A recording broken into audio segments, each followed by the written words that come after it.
Bonjour et bienvenue à tous sur i24 News. C'est l'heure de votre magazine sur le web. Au programme aujourd'hui, nous verrons pourquoi le fondateur de Silk Road a été déclaré coupable de 7 chefs d'accusation. On parlera de WhatsApp qui développe en ce moment la fonction appel voix par IP. On fera le tour du monde des meilleures startups de la semaine avec Sarah Koskiewicz. On vous présentera la campagne française Stop Télé Réalitisme. Et on terminera avec ces vidéos qui font le buzz sur la toile. Tom Wheeler, le chef du régulateur des télécoms américains, s'est prononcé mercredi pour faire d'Internet un service d'utilité publique. Il s'agit ici d'une prise de position historique et d'une grande victoire pour les géants du web. Selon Tom Wheeler, ce plan va garantir un Internet toujours ouvert, aujourd'hui et dans le futur, pour tous les Américains. C'est ce qu'il assure dans une tribune publiée dans le magazine Wired. On l'écoute. We start with a simple, obvious premise. Il faut commencer avec cette affirmation de base. Protéger un Internet ouvert est important pour les consommateurs et la croissance économique.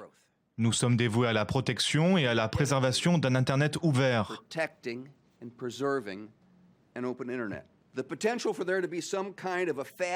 En ce qui concerne le potentiel de créer un Internet avec une sorte de fil express réservé à quelques personnes, personnellement, je n'aime pas cette idée que l'Internet puisse être divisé entre privilégiés et non privilégiés. Je vais faire en sorte que cela n'arrive pas. Puis on vous en a parlé dans notre sommaire. Ross Ulbricht, le fondateur de Silk Road, l'eBay de la drogue, a été déclaré coupable de 7 chefs d'accusation, dont des blanchiments d'argent, des trafics de stupéfiants, une entreprise criminelle et même des piratages informatiques. Le verdict est tombé mercredi. Ça s'est passé à New York. Le jeune homme, considéré comme le cerveau du site, risque la prison à vie. Âgé de 30 ans, l'homme a amassé 18 millions de dollars grâce à sa plateforme clandestine.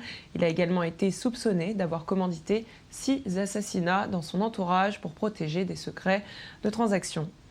Et les vidéos de terroristes pullulent sur la toile, c'est pas nouveau. Selon Google, YouTube en est envahi, ce qui rend impossible de bloquer toutes les propagandes terroristes. Google explique d'ailleurs que 300 heures de vidéos sont publiées chaque minute sur YouTube. Par conséquent, ces vidéos seront toujours présentes sur le net, malheureusement. Et la France a déjà lancé sa campagne anti-djihad que je vous propose tout de suite de découvrir.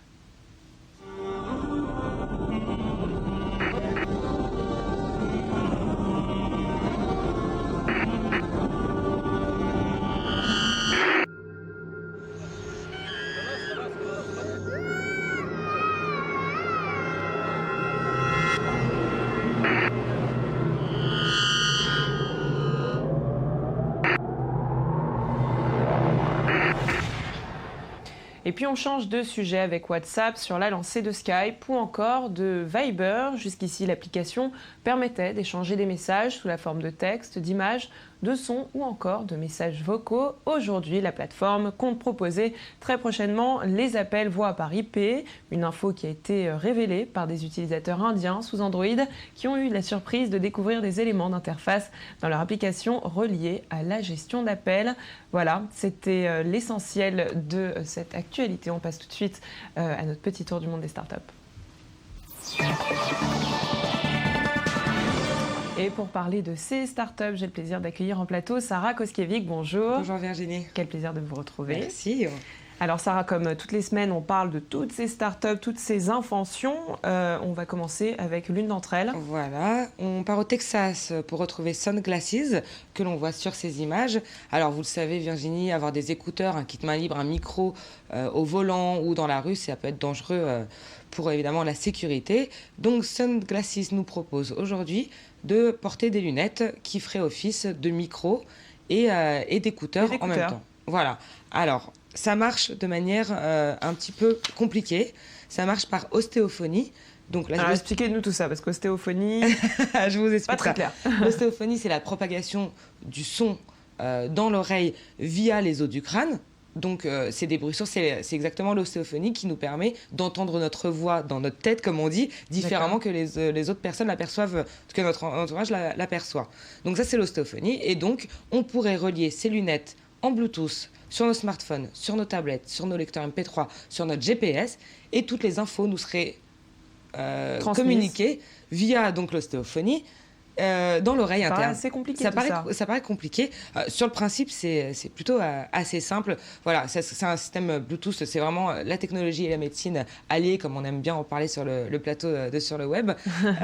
Voilà, et qui nous donnerait les informations et de la même façon, on pourrait faire des commandes vocales. En tout cas, pour les écouteurs, ça se passerait de cette manière. Donc c'est une sorte de lunette connectée qui fait office d'écouteur. Voilà. Peut-être une révolution, on attendra de voir. Peut-être, écoutez, pour le moment, j'aimerais quand même vous préciser, parce il est quand même bon de le dire, qu'aucune preuve technologique de la bonne mise en... L'ostéophonie. Non, de la bonne mise en marche de l'ostéophonie. En tout cas, on ne peut pas prouver que ça marche à 100% pour le moment. En attendant, sur Kickstarter, c'est une folie. Il récolte énormément de fonds. Donc, on attend de voir le prototype pour... On sait quand est-ce que ça sortira, peut-être ? Pour le moment, c'est quand même une lourde technologie. C'est pas un yo-yo. Ça met quand même du temps. Chaque lunette va être quand même compliquée à mettre en place. Donc, on ne sait pas on ne sait pas quand on l'aura, mais Alors, on pourrait l'avoir. On attend la fin de la levée de fonds. On va continuer avec Good Night Lad. Alors, Good Night Lad, c'est un livre pour enfants en réalité augmentée.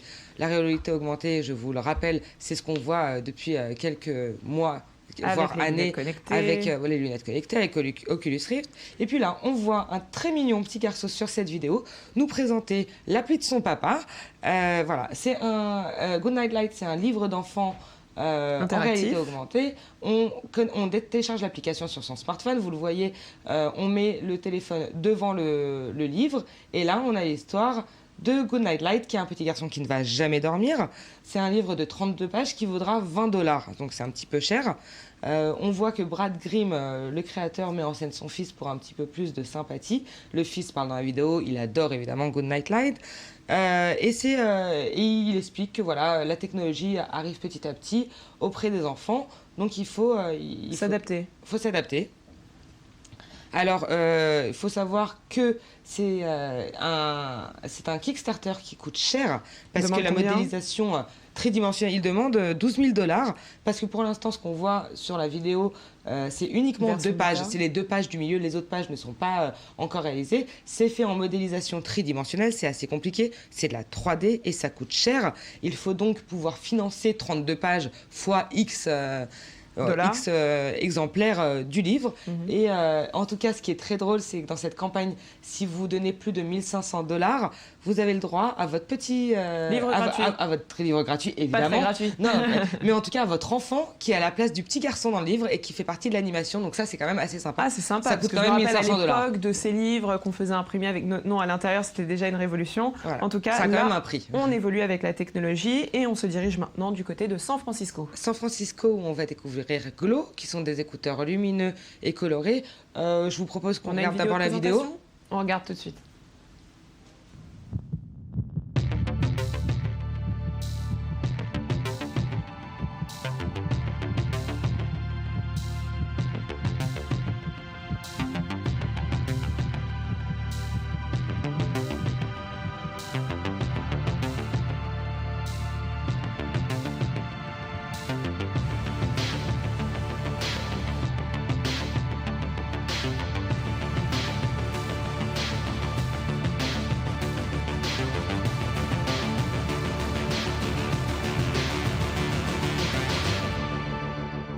We're proud to share with you today a product we've been developing.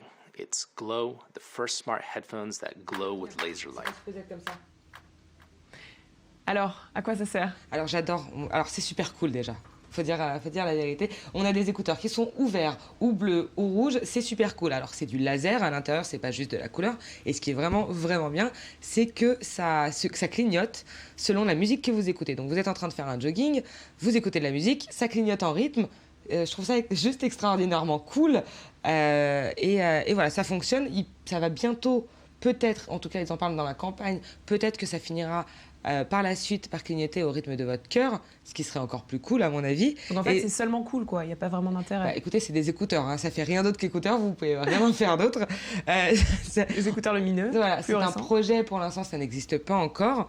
Et ils ont quand même ramené beaucoup d'argent puisqu'ils ont déjà ramené plus de $300 000 pour une campagne qui n'était pas supposée en ramener autant.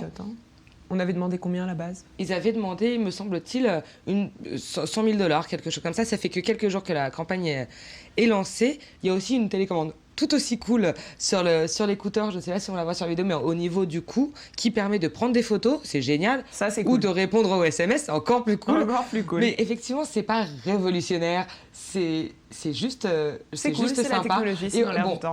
C'est cool parce que, surtout si vous faites votre jogging la nuit, en réalité, parce que le jour, on le voit pas si bien que ça. Mais Comme ça, vous pourrez repérer vos ça va amis. être un gadget hipster. Merci beaucoup, Sarah, pour toutes ces informations. On va continuer tout de suite à parler high-tech.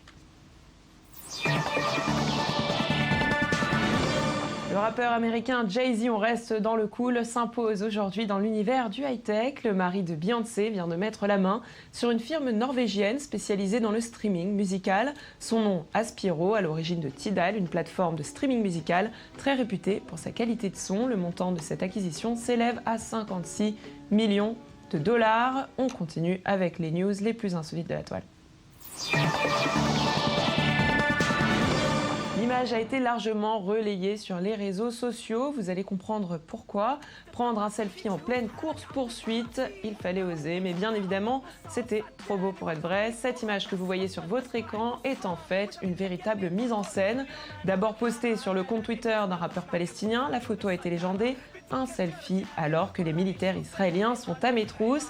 Une photo qui a été retweetée plus de 12 000 fois et des internautes qui sont tombés bien évidemment dans le panneau car bien que le photographe soit le rappeur palestinien Tamer Nafar, la photo en arrière-plan est extraite, elle, d'un tournage de film qui relève de la plaisanterie puisque les militaires que l'on a pu apercevoir sur ces photos sont des acteurs et eux aussi, ils sont palestiniens.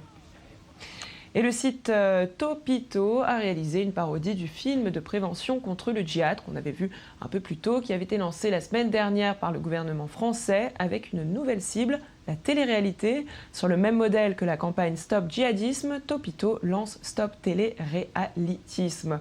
Pour rappeler que chaque semaine, des millions de Français sont pris en otage devant leur écran de télévision pour regarder de force des émissions qui n'en valent pas la peine. Regardez.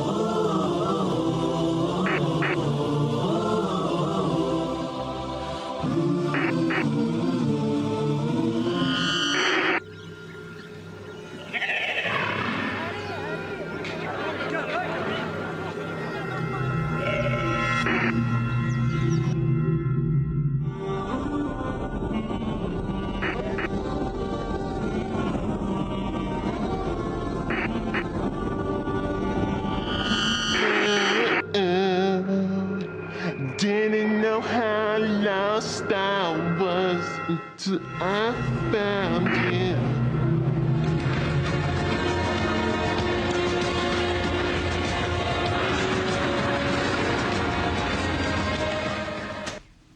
Et pour promouvoir sa lingerie, la marque Lidl s'est lancée dans une caméra cachée plutôt spéciale pour la Saint-Valentin. Dans la vidéo que vous allez voir, une femme demande des conseils aux hommes qu'elle croise dans la rue quant à sa tenue prévue pour la Saint-Valentin. Et oui, monsieur, ça va vous faire plaisir.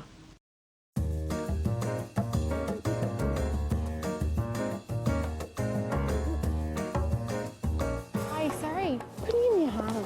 You don't mind if I ask you a question really quickly? I'm just looking for your advice. I'm looking for a present for Valentine's Day for my boyfriend. Right. I have it on me. Okay. You don't know, it's a quick look. I'm just hoping he likes it. Do you think you'll like it? Do you think you'd like it? Yeah. I'll tell you what, yeah. Yeah, I'm sure I love it. Yeah? Do you like it anyway? Sexy enough? What's going on? Gary, who's this? Girlfriend, yeah. Your girlfriend? I was just showing Rob my underwear. Prêt pour un petit tour dans Springfield? Quand le pixel art s'invite dans l'univers des Simpsons, eh bien ça donne un générique revisité façon très old school. Réalisé par les artistes Paul Robertson et Ivan Dixon, cette parodie a très rapidement séduit les internautes et nous aussi d'ailleurs sur le web.